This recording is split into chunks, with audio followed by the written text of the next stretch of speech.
Hello and welcome to Peston on Sunday. Coming up, can the Tories be trusted at last to help those with mental health problems? I'll be asking Jeremy Hunt, the Health Secretary. Why does Labour want to put up taxes for those earning £80,000 or more? We'll hear from Emily Thornberry. And is UKIP now in the dustbin of history? Only one man can tell us, Nigel Farage. Helping me to make sense of it all, my croissant corner gurus, the Tories' Michael Gove and the former Labour spinmeister, Tom Baldwin. Watcha. So, she denied that she's from a galaxy far, far away and then directed her terrifying death stare at him for allegedly trying to subvert our election by leaking what he sees as her unrealistic Brexit stance.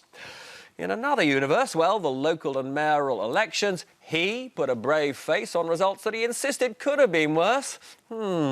While he said UKIP's annihilation was worth it because that was a price worth paying for leaving the EU.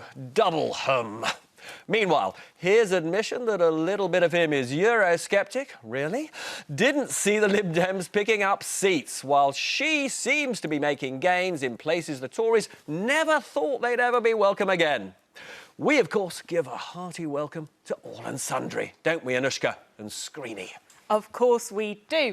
And on the election, it is hotting up with policy ideas today. The two main ones, both on the front of the Sunday Telegraph. There is that Tory mental health story, but leading on this take on the Labour policy, they say it is a tax to hammer workers on £80,000 or more. It is an angle that has annoyed Team Corbyn. They point out the policy is about not raising tax for 95% of people, and they say these headlines are the establishment looking after its own.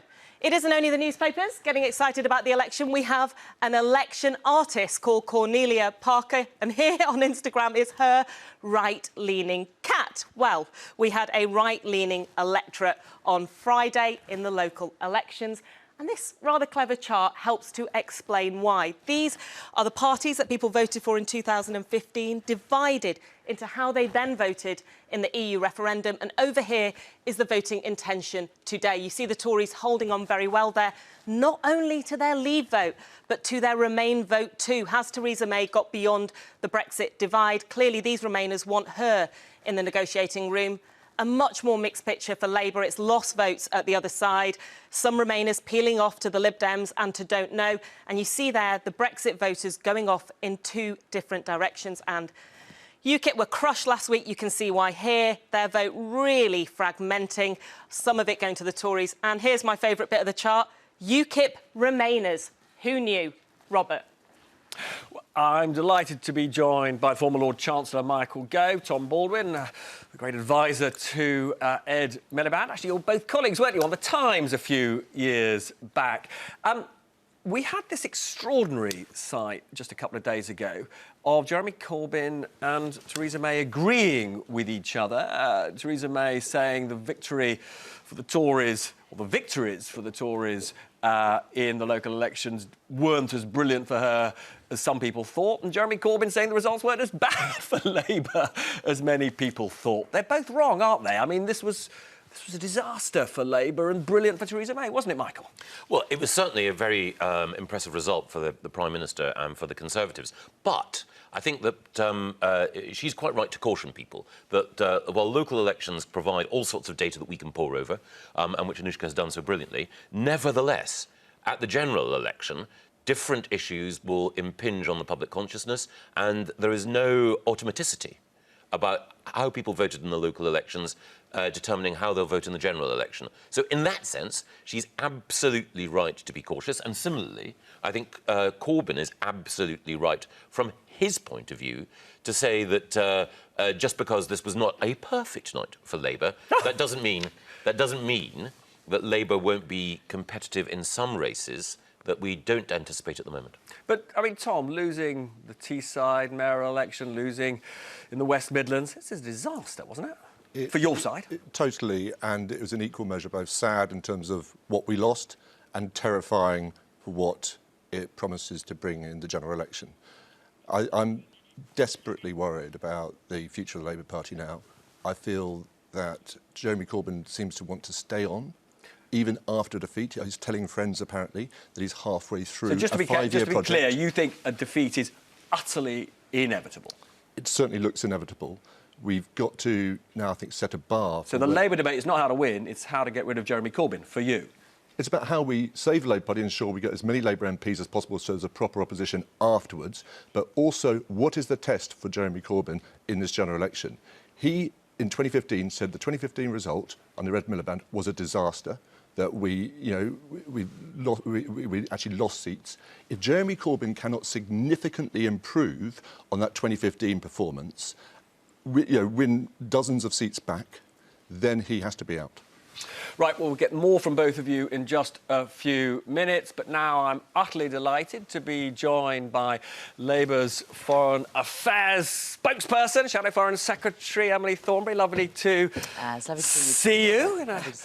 Now, I want to talk in a minute or two about the economic policy laid out by John McDonnell this morning, in particular your tax plans, but let's just start with what Tom said. Yeah. Inevitable that Labour's going to lose and lose badly. No. Oh, no. Not a single vote has been cast yet in the general election. We have everything to fight for, and we have to get out there and make a positive case. The one thing that strikes me about this election so far is that we have a ruling party that has no positive vision, that has no idea of what it is that they want to do with the country. It's just all about Theresa May and some kind of presidential thing going on. It's all about Theresa. She's in the papers and so on. She's on all the posters. What we need to be doing is we need to be putting out a positive case saying it does not have to be this way. There is an alternative. Things do not need to be this hard, and we have the ideas necessary to make this country better. We'll come back to the virtues of the two campaigns, the two leaders in a minute, but I do now want to talk about your tax plans, just unveiled. Yeah. John McDonnell says there will be, he says, a modest tax rise for those earning over £80,000. What's the magic of £80,000? Well, let's start with the most important part of this, which is that 95% of the country will not get their income tax risen. Still 2 million people will see rises in income tax. But 95% of the country won't. And we have not had, most people in this country have not seen their wages go up in the last who knows how long.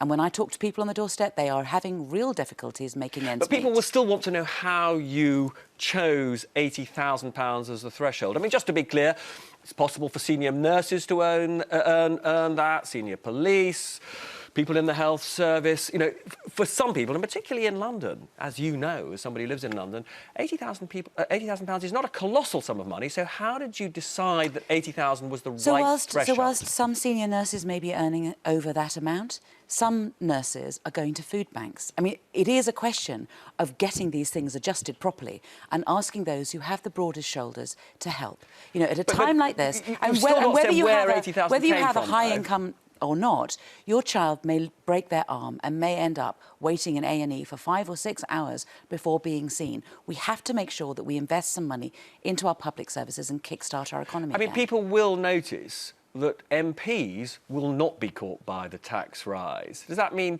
you know, MPs are not on big salaries? Well, I mean, MPs' salaries may be one thing, but obviously MPs who have a parliamentary salary that, you know, because they have some sort of government job as well, will be. Those who have other incomes may be. You know, I mean, some MPs will and some MPs won't. But those who simply do the job will not be caught by it. On the whole, not. No, on the whole, not. And you asked me about London, and you asked me about, Cost of living in London being much much more higher than expensive. elsewhere. Absolutely. I mean, people on 80,000 in London find it difficult to buy a house. But the average income, even in the richer areas of London, is only 30,000. I mean, we do have to remember that, you know, many people on 70,000 do not necessarily feel themselves to be rich. But the truth is that average incomes are 26,000. And the truth is that those people going into this election need to have the reassurance that their personal taxation will not go up under a Labour government. And just to be clear, you can absolutely guarantee that, for example, you're not going to reduce tax relief on pensions for those people. The details will come out in the manifesto, but the things that we can say clearly today is VAT will not go up, and that will apply to everyone. Personal taxation for low and middle income earners will not go up. You know, these things are important. Lots of governments, national insurance particularly this current government has reduced tax relief for people putting money into pensions. There is still, many people would say, a lot more that could be raised from that source. Do you think Labour would do that? I think you have to wait for the manifesto, and I think you would. But you know, today, I think people need to be clear that their income tax is not going to go up. 95% of people's income tax will not go up under a Labour government. And can I just ask one? Sorry. And you know, you hear the Tories all the time. You know, like for example, we have the Tory health minister on later on today saying that he was going to do something about mental health. When they put forward policies, you should ask them as well, where is the money coming from? We are being much clearer, in my view, as to what we're doing, why we're doing it, and how it's going to be paid for. You are getting, you know, a rollout of our policies in advance of our manifesto, but the details will be in the manifesto. And can I just very briefly, because we've got to go to a break in a second, but we'll hear more from you in a second. How much will you raise from this? I don't know. I mean, you'll need to ask John McDonnell about that. I'm not going to get into all of that. Fantastic. Well, look, don't go away, because we'll hear more from Emily Thornberry in just a couple of minutes.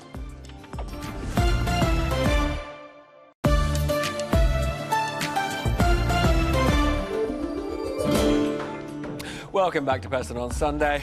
Emily Thornberry is somehow avoiding deselection in the last couple of minutes, and you're still with me, which is fantastic news. Jeremy Corbyn, I talk to lots of Labour MPs, and they say when they bang on doors, all they hear is, we can't vote for him, and that's why we're switching to Theresa May. That's a huge problem for you. I think it takes it back to what I was saying before the break, which is politics ought to be about policies. It ought to be about the way in which politicians can change people's lives. This is an election where the people give us... But your policies are not cutting through because they don't like Jeremy. So what do you do about that? But this is an election where the people give us power. We get our power from people who decide who it is that they want to give power to and why. And it is about what are we going to do with that power when we're given it. When we close our eyes, who are we thinking about? Are we thinking about the 95% or are we thinking about the 5%, you know, who may well be kind of, you know, getting upset about what the level of tax will be and all the rest of it. You know, the way in which the Sunday Times, for example, this morning has written that piece all about the 5% and not about the 95%. We need to be talking about, you know, the policies that we can put forward that look after... Sorry, I don't want to use the phrase, but you look after the many and not the few. I mean, that's the difference in terms of politics, and we need to be talking about that. However good or bad your policies, they're irrelevant if people are saying we don't trust your leader. Well, our leader is a good and genuine man. He talks like people talk. And how do you get that across to people? Well, one way would have been if Theresa May, who says that this election is all about her, had the guts to get onto television and debate with him. But we know that's not going to happen, so what are you going to do about it? I mean, why not? But why not? You know, why not? What is she afraid of? You know, what is she afraid of? You know, if he's supposed to be such a weak leader, then why doesn't she debate with him? You know, the reason is because he's genuine, because he talks like people talk, and his preoccupations are the preoccupations of ordinary people. And Theresa May doesn't get out enough to be able to understand what the preoccupations of ordinary people are. She needs to start listening to people in the hospitals. How long have you waited in A&E before getting into this hospital? Are you going to a food bank, this nurse? How are you making ends meet? Why doesn't she find out what real people think? But you're not telling us, which is, I think, what people really want to hear, which is how can you cut through if people don't like your leader?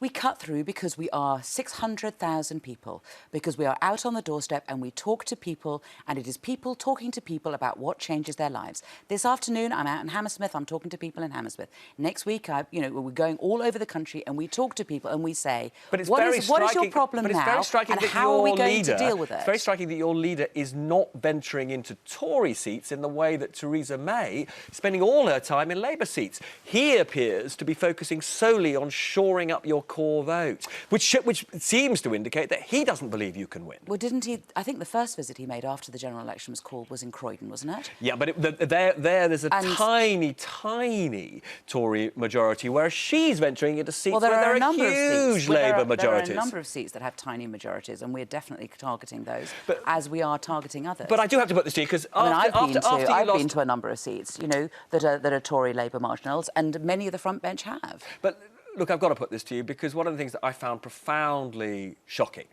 after your results in the local elections was talking to your MPs, and they told me that their strategy to win in their constituencies is simply not to talk about Jeremy Corbyn. It's a disaster for you. People vote for united parties. We have to be a united party, and we have to be focused on winning the election and how we can transform Britain, and how we are a party of hope, and how we are a party that shows that it does not have to be like this. Brexit does not need to be a disaster. We need to have a good, strong Brexit that works on behalf of Britain. We need to make sure that we reset our relationships with the European Union, and we need to make sure that those with the broadest shoulders are helping to restart our economy and putting money into our public services because they desperately need it. The alternative that the government is offering is nothing. They are simply offering a presidential election, and people should not be fooled. But all they say they care about is that he should stand down after you lose. What do you say to them if that's the message they're putting out? No, what we're putting out is that we are the alternative government. There is a choice, and there will either be a Conservative government or a Labour government, and people need to focus on that, and not a single vote has been cast yet. And we will win this if we win it. We will win it on the basis of our policies and the fact that we have been able to get over our message on the doorstep, showing people that it does not need to be this way. There is no alternative vision that the Tories are offering, and it is not good enough for people to simply say, I like Theresa May's hair, or I like that shade of blue. You know, politics is not about that. Politics is about how you change people's lives and being able to put forward a platform that makes sense and is a clear alternative. And that we have to do in a unified and focused way, and that's what I'm going to be doing, and I'm quite sure that's what other Labour MPs and indeed our 600,000 members are going to be doing in the conversations we're having with the public in the next few weeks. It's all to play for. And obviously we on this programme are all about the issues, and we hope to have you back before that election to talk some more about all of that. So I'm delighted now to go back and talk to Michael Gove, Tom Baldwin, about what we just heard from Shadow Foreign Secretary Emily Thornberry. Tom, is it a sensible thing for John McDonnell to announce that those earning 80,000 or more will pay some more tax? Well, look, Britain is an under-taxed economy. We have public services which are on their knees, and they do need extra funding. I'm not sure this is the kind of policy you'd put forward if you were looking to win the general election and make strides into Middle England. It's the kind of policy you'd put forward now when you're looking to shore up your core vote. We can just pick up on something that Emily just said. She said she wanted to fight this election on the issues. She's Shadow Foreign Secretary. The words Brexit didn't pass her lips once in that interview. I mean she wasn't asked about it, but she thinks the issues in this election matter.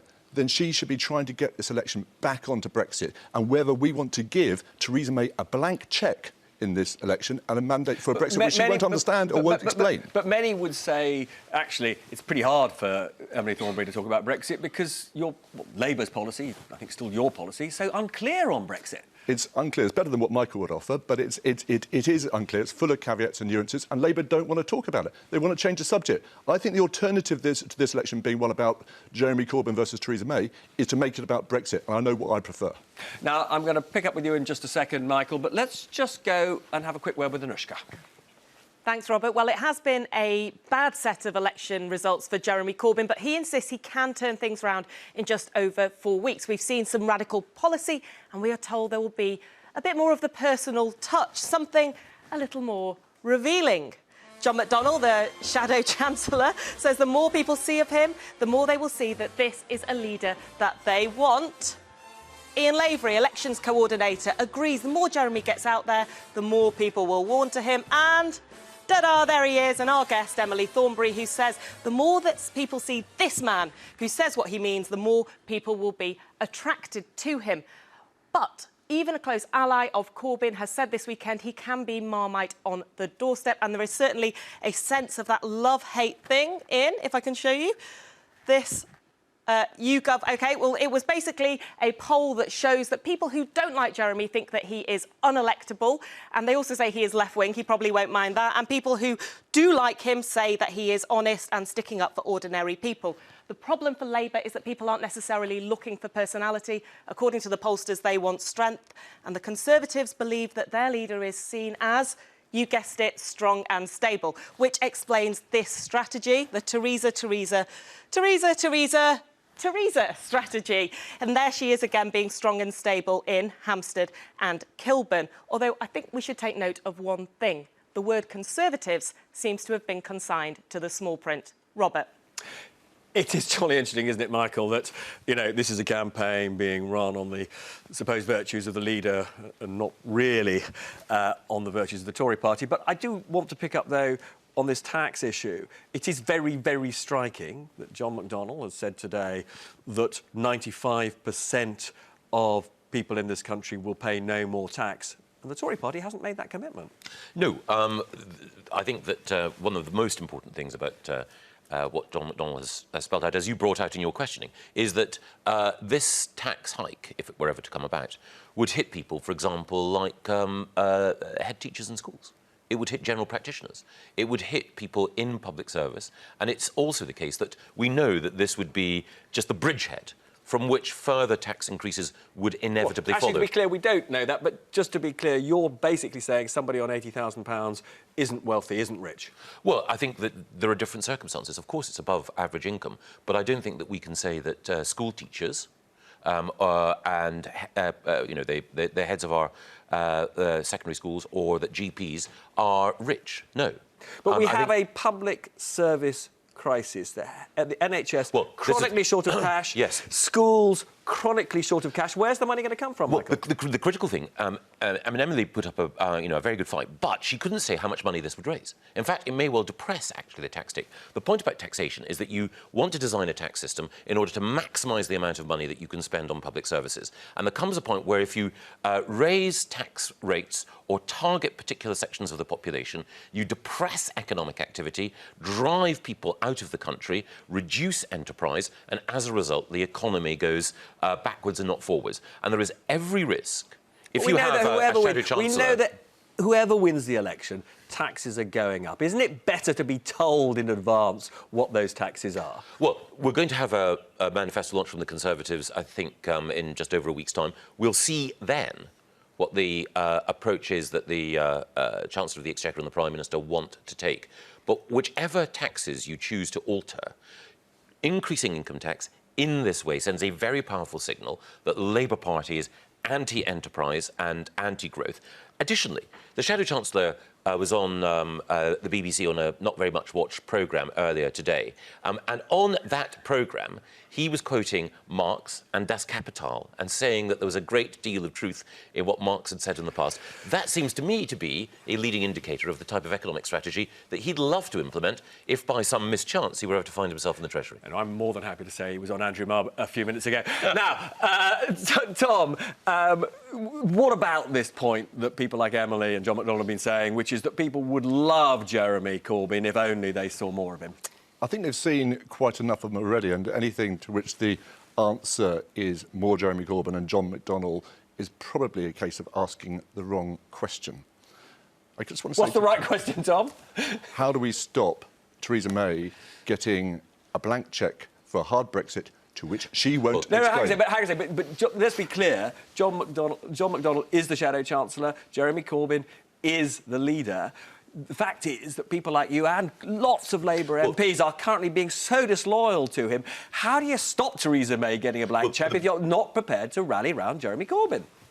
Well, I would like to say you can vote for your local candidate. Unfortunately, in my case, my local candidate is Jeremy Corbyn. So I'm going to vote Labour to ensure that there's a decent opposition to Theresa May after the election, and there's something left to inherit. But listen, I'm afraid we're going to pick up more of this in just a second. Don't go away, because after the break, we're joined by the Health Secretary, Jeremy Hunt.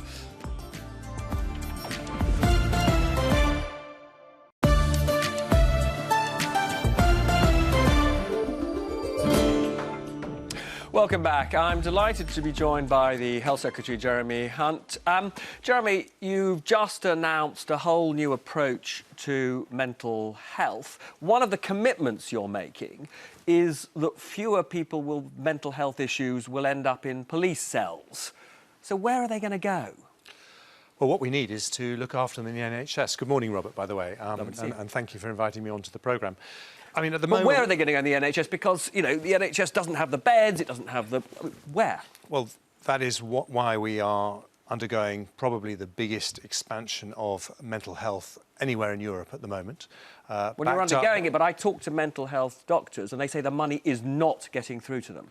Well, if you look at the actual facts in terms of the money, an independent NHS report a couple of months ago said that there's 1.4 billion more being spent on mental health compared to 3 years ago, about 120,000 more people. It's been allocated, but is it getting through? As I say, No, I talk to mental health doctors and they say their resources are not increasing. This is actually what's being spent, and we're actually treating around 120,000 more people a year. But what this is really about today is if you are a parent who has a child with some really serious psychological illnesses, what you want is for that child to be treated by the NHS.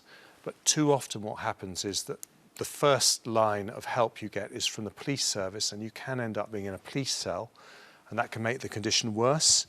It's appalling, it's isn't it? obviously bad for the police. And so what we need to do is to improve what we call in the NHS our crisis care response, to make sure. So how quickly will you be able to provide alternative facilities so that the police do not lock up vulnerable people?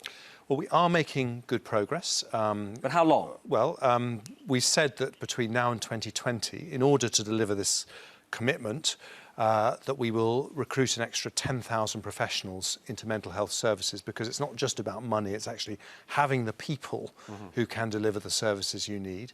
But this will mean that we have to do crisis care better. And this is part of what's called parity of esteem. So that we changed the law in 2012 and we said that mental and physical health should be treated equally, what's called parity of esteem.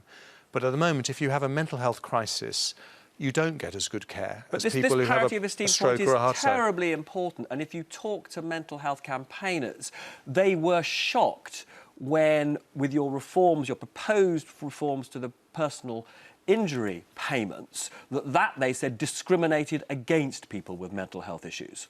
Well, we listened very, very carefully to what they said, because we absolutely want to make sure that doesn't happen. But there's another... Well, they fear it is happening. Yeah, but there's another... I mean, if we talk about discrimination against people with mental health conditions, that's something else that Theresa May has announced today, which is another type of discrimination, which is 1 in 6 of us has at any one time a mental health condition, depression, anxiety, and it hits anyone. I mean, it doesn't matter, you can be successful, have a happy family life. These things really just come out of the blue. And what is awful is some people find they lose their job because of it. And the reason for that is that you're only currently in the law protected against discrimination if it's been a continuous mental health condition for 12 months on the trot. And obviously for a lot of these conditions, they come and they go. So Theresa May is saying today she wants to change that. So how will you change it? Will you set up the equivalent of the kind of commissions we have for gender inequality and race inequality? Will there be a body to which people can complain if they feel they're discriminated against? Well, I don't think this is about more commissions. This is about the law protecting people against discrimination for a mental health condition in the same way it protects you against discrimination if you're disabled. And why is it that this is important? Because Theresa May, when she was on the steps of Downing Street, when she became... Let me just finish this. Sure. She said that she had an economic mission, yes, to deliver the best deal for Britain on Brexit and protect people's jobs, but also a social mission. She used the phrase, a country that works for everyone. And clearly at the moment, if you have mental health problems, we are not doing as well as we would like to. Although it has to be said, many people would say we have some of the best mental health provision in Europe, but it's still not good enough. Well, many people would say we have hugely inadequate mental health provision. Now, but on that point about discrimination, everybody, I think, listening or watching today would agree that ending discrimination is a good thing, but we have no detail. Well, I think it's pretty detailed today, if I may say. Not on we've said we are going to replace the 1983 Mental Health Act. We've said that we are going to change the law so that people do not suffer discrimination for mental health conditions in the way they currently do. But hang on a second. If you are suffering from a mental health problem, you are probably the last person who is going to be capable of going to law to protect yourself. So many will say, in the absence of a body that effectively comes in and helps you, nothing is going to change. Well, this isn't just about asking people with mental health problems to take their cases to the law. This is actually asking employers to change their behaviour. Now, employers don't want to be on the wrong side of the law. They do respond to changes in law on discrimination. It's about the personnel departments of companies understanding that when it comes to mental health, this is not something that's abnormal. This is something that's very, very common. And we all of us in our life have crises at different moments. Another part of the changes that we're announcing today is to have mental health first aid in every school in the country to help prepare people We for have those got a lot crises. of time, so I must now move on to the wider NHS.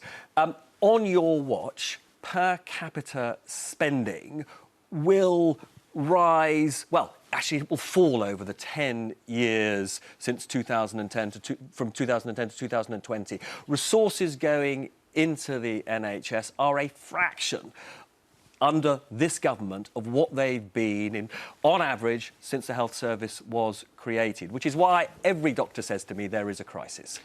Well, something you said is right and something you said is profoundly wrong. What's wrong? And so what is wrong, first of all, is when it comes to funding, we had a very difficult period after 2010, the austerity period, when we were dealing with the financial crisis of 2008, getting the economy back on its feet. But since then, in the last 3 years... I looked at the period 2010 to 2020 is the period I was looking at, and over that period, per capita spending is down. Well, let me just finish, because, as I say, if you look at the period since 2010, there are really two halves. There's the first period where NHS spending wasn't cut, but it didn't go up by very much. But then since then, we're actually spending now £6.5 billion a year more on the NHS than we were spending. Which your own boss says is three... barely enough, Simon Stevens. Well, that's not quite right, actually. This is actually the amount of money that he negotiated and said he needed for his plan. But what he specifically... He very publicly said that he did not think it was a generous settlement. Well, let me tell you where... I think it has been very tough for the NHS since 2010 because they've had typically 4% increases in funding since the founding of the NHS. We haven't been able to do that. Yep. However, the funding has been much more generous in terms of the increases in recent years, and we would like to continue that. But the question is, if we're going to do that... Will there be more resources if Theresa May wins? Will the rate of spending in the NHS go up? Well, if Theresa May wins, her priority will be to get the best Brexit deal for Britain that protects the economy, protects all the jobs that we've created in the last 7 years, nearly 3 million jobs, that pay the taxes for the NHS, so that we can then fund the NHS. And, you know, well, people will notice you aren't making the kind of commitment that Labour is making to increase funding. But I've also just got to put... We asked our viewers to ask the questions that were on their minds. So Sean says... is my wife having an affair? She works in the NHS and goes in all hours, including weekends, but we know it's not supposed to be 24/7. In other words, people in the NHS feel that you are asking them to work too much, too long.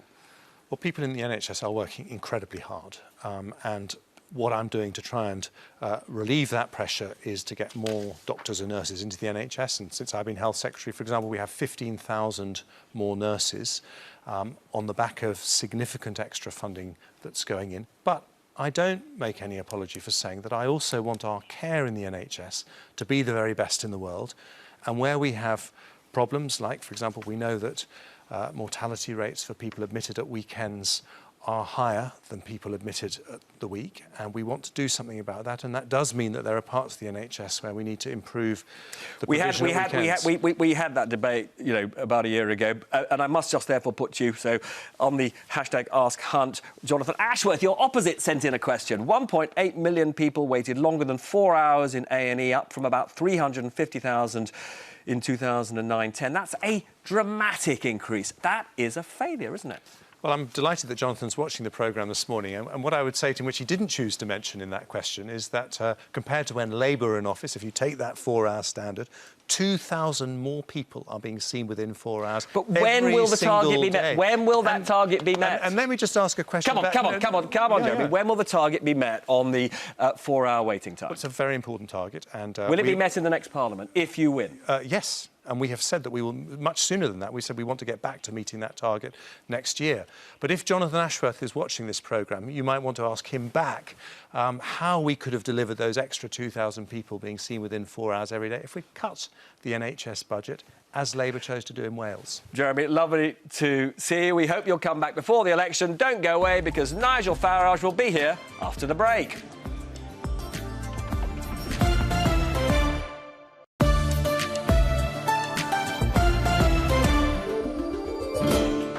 Welcome back to Peston on Sunday. I'm thrilled to be joined by Nigel Farage. Nigel, after the local elections, you said that the wipeout of UKIP didn't matter because you transformed the country, because you secured that Brexit vote.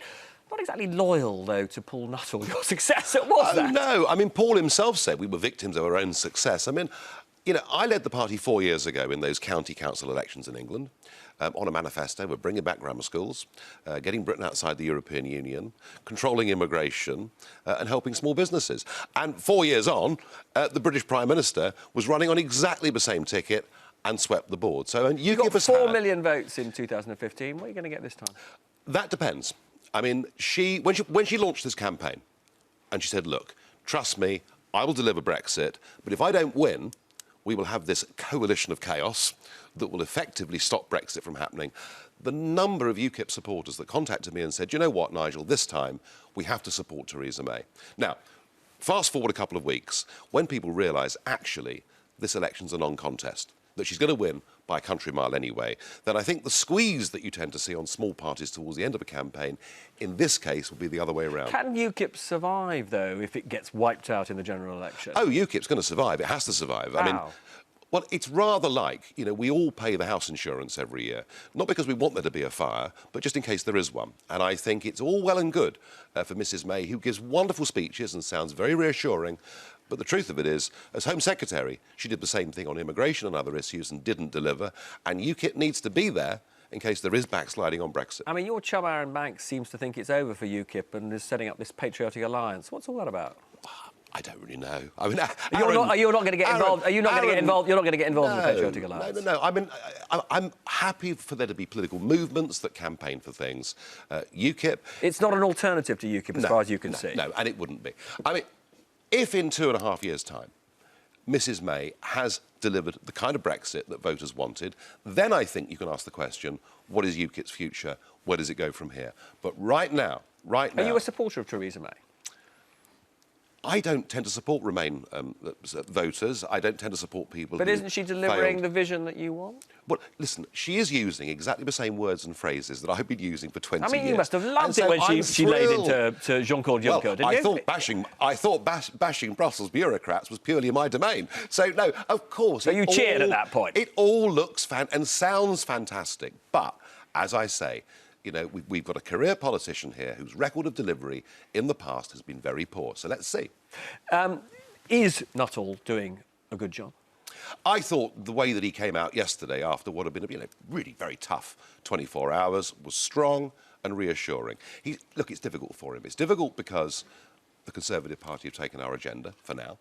It's also difficult because when you follow on from somebody, you know, and I was a dominant, or my critics would say domineering leader of UKIP, it's always difficult to step into somebody else's shoes. He's doing fine. When you look back on your time, some would say you did not do enough to turn UKIP into a multi-issue rather than single-issue party. Oh, no, I think we did. And I've mentioned already, you know, we led the charge for selective education for grammar schools. We made the big arguments against onshore wind farms, which I think to some extent have now been stopped. I mean, your chum Douglas Carswell today says that after he won, you immediately took the party back onto immigration when you should have been talking about other issues. He's trying to rewrite history, and, you know, I'm afraid he's shown himself to be a rather untrustworthy figure, which is why the Conservatives wouldn't have him back for the election. Now, we've also got another election just on the other side of the channel. And Anushka, I think you've got one or two interesting things to say about that. That's right, Robert. Well, Nigel Farage is, as we know, rather close to Donald Trump, the very outspoken US president who has had a thing or two to say about some controversial world leaders. Here are some of his comments. The North Korean leader, Kim Jong-un, is a pretty smart cookie, according to Donald Trump. The Turkish president, well, he gives him great credit. El-Sisi in Egypt has done a fantastic job. Vladimir Putin, a better leader than Obama. And Duterte, the controversial Philippines leader who once boasted about throwing a man from a helicopter. They had a very friendly conversation. Well, there is another controversial political leader in the news today, the French presidential hopeful Marine Le Pen. And in the absence of Donald Trump, I wonder if Nigel could sum her up in 3 words. 3 words on Marine Le Pen. She's the real deal. She is a proper, genuine Eurosceptic, and under her, the French National Front is not about race, but it is about sovereignty. Because I remember talking to you about Marine Le Pen only a couple of years ago, and I said, why aren't you sitting with her in the European Parliament? And you said you couldn't because there were, in your words, proper racists in her party. For 18 years, I have absolutely refused to sit with the French National Front. I still think that its roots are deep back in Vichy and anti-Semitism and all sorts of things. To be fair to her, she has got rid of her father. She's got rid so of... you trust Marine Le Pen, do you? She's got rid of many of the extreme elements. Do I think Marine Le Pen herself is an extremist? No, I don't. I absolutely don't. She stood down as president of the party to fight this presidential campaign. She's linked up with the conservative Eurosceptic Nicolas Dupont-Aignan, who's been my real French ally over the last 10 years. And not only would she be better for France than Macron, but better for Brexit Britain. Is she going to win? Marine Le Pen, I do believe, will become the French president. But however, today? I suspect it's more likely that'll happen in 2022 than today. Now, the other thing you rather strikingly said to me about Marine Le Pen is she could drink you under the table. That was true, but she's cleaned her act up Oh, since. has She has, and she's lost weight, and she's looking pretty fit. But there was a time when that was true. And what's next for you? For me, well, I'm going to continue. I chose not to stand in this general election. The real Brexit action is not going to be in Westminster. It's going to be in the European Parliament. It's going to be with the Junckers of this world and everybody else. So I'm going to go on leading a group in the European Parliament. And so, just to be clear, you're not turning your back on politics? No, absolutely not. No, I think as far as the delivery of Brexit is concerned, there's far more action in Brussels than Westminster over the next 2 years. So you'll continue to draw those generous Brussels expenses until they're no more? Well, I shall continue bashing Brussels bureaucrats, but obviously with Mrs May, I've now got some real competition. Nigel Farage, many Thank you. thanks for joining us today. Let's just get a final assessment of all that with Tom Baldwin, Michael Gove. Michael, if you had a vote, who would you be voting for tonight in France, or today in France, excuse me? Emmanuel Macron. Really? He's a Yes. sort of liberal, elite, globalist. I thought he represented everything that you despise. No, but way back when Jacques Chirac was running against Marine Le Pen's father, there was an election slogan at the time, which was better a crook than a fascist. Now, that's not the election slogan on which I'll be running in Surrey Heath, I should say. But on this occasion, I would far rather a liberal with whom I disagree on Europe than someone whose fundamental views on a range of issues I fundamentally So disagree just to be clear, you disagree with Nigel Farage that I disagree with politically this. that she's Yes. cleaned up her act? Yeah, yes, I do. And I think that there is a difference between Marine Le Pen and Jean-Marie Le Pen, but the Front National is effectively a party that, to me, is beyond the pale. If I had a vote in the first round, and of course it's always a bad thing for foreign politicians to give advice to other countries, I would have actually voted for François Fillon. But in the Despite absence... his fiddling his expenses. Despite that, because I think that he was the person who had the best diagnosis of what needed to change in France domestically. In his absence, I'll follow his lead. Tom, which result do you think would be better for Theresa May, Macron or Le Pen? Macron. Because? If it's Le Pen, it will be the destruction of the European Union entirely. There'll be no one left to negotiate with. I don't believe she wants that. I think there are some people, possibly including Michael, who actually want to see the entire European Union project come apart. I think Theresa May still wants someone to negotiate with. I don't think she'll negotiate very well, but she does want someone to. Nigel, do you think that Macron would be better for Theresa May? What Macron will do is he will support the bullying we've seen already from Monsieur Barnier and Juncker. It'll be a very bad thing for us indeed. If Le Pen wins, then Brexit becomes the least of their worries in Brussels. I mean, he's right, isn't he, Nigel, that actually the problem with a Macron victory is, you know, it will increase the tension in these negotiations. No, I disagree. I actually think that if Macron wins, and indeed if Merkel is returned at the head of a coalition in Germany, the negotiations will be easier. It will be far easier for Britain to get a good deal if Europe is not going through the political equivalent of a nervous breakdown. And therefore, it's better for us if we have, to coin a phrase, strong and stable leadership on the other side of the continent as well. That sounds to me as though you think she was wrong last week, therefore, to pick a fight with Jean-Claude Juncker. No, I think that in the course of these negotiations there are going to be difficult times. I think it was absolutely right to say when people close to Juncker were... You want a negotiated settlement, and she was widening a division. No, what she was doing was that she was pushing back against an attempt by people close to Juncker, in effect, to interfere in our electoral process and to undermine our negotiating position from the start. I think once we get over the period of both... You say in effect. She said they were interfering. You think they were only in effect interfering? I think that's a distinction without a difference. I think that it's far better if you have... once the French and the German elections are out of the way, appallingly, I've stable got to people... cut you off, sadly. It's really appalling. That's all we have time for. Shucks, my thanks to Emily, Jeremy, Nigel, Michael and Tom. It's another huge day today, giving us a new French president, as we've been hearing, and the European prospects of my beloved Arsenal. So with only 32 days left till the general election, there'll be plenty to chat about next Sunday. See you then.